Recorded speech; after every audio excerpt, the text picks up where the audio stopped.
மாரியப்பன் ஆடவர் கல்லூரியில் பாரத தேசத்தின் 79வது சுதந்திர தின விழா நிகழ்ச்சி நடைபெற்றது. இதில் கல்லூரி முதல்வர் முனைவர் அண்ணாதுரை அவர்கள் மூவர்ண கொடி ஏற்றி வைத்து சுதந்திர தின விழா உரை நிகழ்த்தினார். விழாவிற்கான ஏற்பாடுகளை தேசிய மாணவர் படையும் நாட்டு நல பணி திட்டமும் இணைந்து ஏற்பாடு செய்தனர்.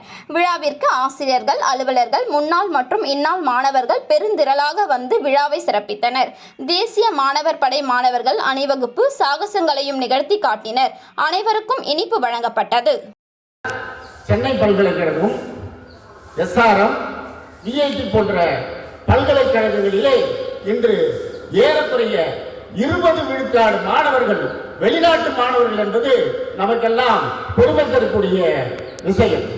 இது போன்று நம்முடைய சுதந்திர இந்தியாவில் மிகவும் குறிப்பிடத்தக்கவர் அப்படின்னு சொல்ல வேண்டும் என்றால் பாபா சாஹிப் டாக்டர் அம்பேத்கர்.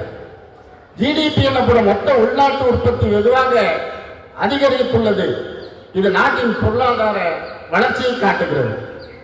இந்தியா மிகப்பெரிய ஏற்றுமதி பொருளாதார நாடாக மாறி 1960களிலேயே மொத்த உள்நாட்டு உற்பத்தி நபர் ஒருவருக்கு 6443 ஆக காணப்பட்ட GDP இன்று 2020களில் 1,80,736 உயர்வடைந்துள்ளது. அது மட்டுமல்ல, இஸ்ரோ எனப்படும் இந்திய விண்வெளி ஆய்வுத்துறையிலே மங்கள்யான், சந்திராயன் என்ற செயற்கைக்கோள்களை விண்கோளங்களை அனுப்பி செவ்வாய், சந்திரன் போன்ற கிரகங்களுக்கு அனுப்பிய பெருமை நம் நாட்டை சாரும். பெற்றதுதான் இந்த சுதந்திரம். இப்படி இருக்கப்பட்டது. பிரிட்டிஷ் இந்திய ஆட்சிக்கு எதிராக 1880 கோபாலகிருஷ்ண கோகலே, ஜி. சுப்பிரமணிய ஐயர் உள்ளிட்ட முக்கிய தலைவர்கள் இந்திய தேசிய காங்கிரஸை தூண்டி சுதந்திரத்திற்கு வித்திட்டது. அகிம்சை வழியில் தனது போராட்டத்தை தொடங்கி வெற்றியும் கண்டவர் நமது அண்ணல் மகாத்மா காந்திஜி. உலகில் உள்ள 9 அரசியல் தலைவர்களிலே முக்கியமாக கருதப்பட்டு அவருடைய கருத்து ஏற்றுக்கொள்ளப்பட்டது என்றால் அது நம்முடைய மகாத்மா காந்தி மட்டும்தான்.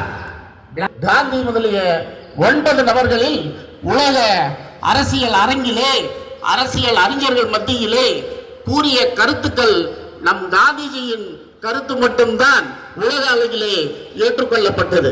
இது நமக்கெல்லாம் ஒரு பெருமையான விஷயம். இப்படி இருந்த இந்த சுதந்திர போராட்டத்தில் நம்ம தமிழக போராளிகள் என்று குறிப்பிடத்தக்கவர்கள் சுப்பிரமணிய பாரதி, திருப்பூர் குமரன், வீரமங்கை வேலு நாச்சியார், வாஞ்சிநாதன், மருது சகோதரர்கள், சுப்பிரமணிய சிவா, வ.உ.சி., காமராஜர், இன்னும் பேர் சொல்ல முடியாத பல லட்சம் பேர். சிவகங்கை பாளையத்தை ஆட்சி செய்த வேலு நாச்சியார் சிவகங்கையை ஆங்கிலேயரிடமிருந்து மீட்க மிகவும் துணிச்சலோடு போராடிய பெண்மணிகளில் ஒருவர் வீரமங்கை வேலு நாச்சியார். அவருடைய தனிப்பட்ட காரியதரிசி என்று சொல்லப்பட்ட குயிலை செய்த தியாகம் நாம் எந்த காலத்திலும் மறக்க முடியாது.